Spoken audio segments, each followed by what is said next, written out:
Bonjour à tous les amis, je suis très content de vous retrouver pour ce nouvel épisode de l'histoire qui s'intitule « Les vacances magiques de Lily ».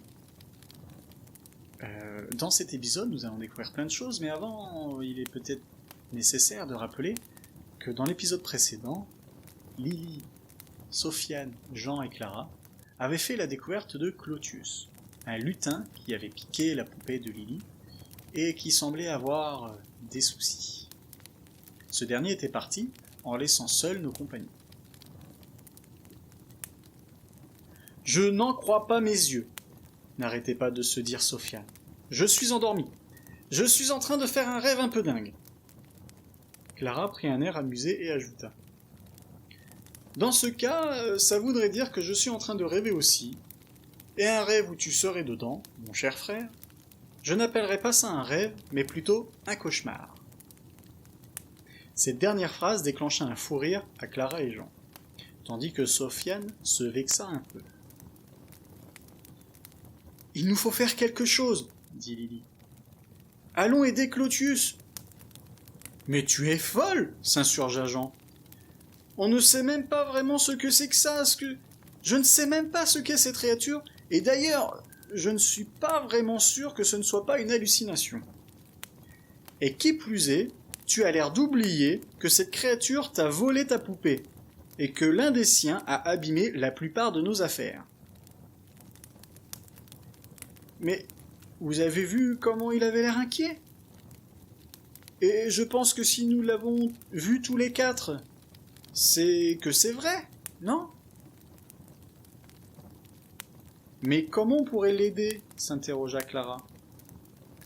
On ne sait même pas où aller.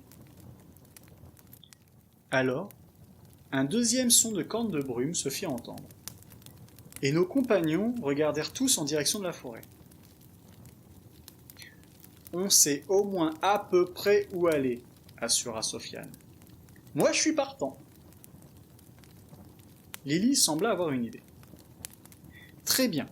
Dans ce cas, ceux qui veulent venir avec moi me suivent. Et les autres, vous restez ici pour surveiller l'arrivée de mes parents et nous prévenir en criant si c'est le cas. Clara fit un pas en direction des tentes afin de montrer qu'elle ne souhaitait vraiment pas faire partie de l'aventure. « Je pense que je vais rester ici avec Clara, » avoua Jean. « En plus, on ne sait pas vraiment à quoi ressemble un troll.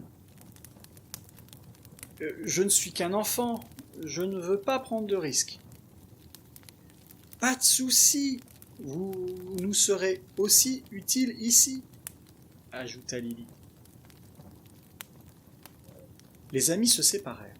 Clara et Jean restèrent sur le petit campement, tandis que Lily et Sofiane entrèrent dans la forêt. Nos deux aventuriers étaient bien décidés à venir en aide aux lutins, mais les deux se posaient des questions importantes. Ces questions étaient: qu'allaient-ils découvrir ? Et qu'est-ce qu'il allait leur arriver si les parents de Lily découvraient qu'ils étaient entrés dans la forêt sans leur permission ? L'une de ces questions ne resta pas longtemps sans réponse, car au loin, Sofiane vit une forme qu'il avait déjà aperçue un peu plus tôt dans la journée. Mais il ne voulut pas y croire. Il s'agissait d'une sorte de créature un peu plus grande qu'un enfant, assez grossière et joufflue. Et cette fois, Lily la vit aussi. Ils approchèrent discrètement et remarquèrent que plusieurs lutins se trouvaient à ses pieds. Il comprit alors que la créature plus grande qu'eux devait être un troll, dont faisait mention Clotius. D'ailleurs, ils ne virent aucune trace de lui au milieu des lutins.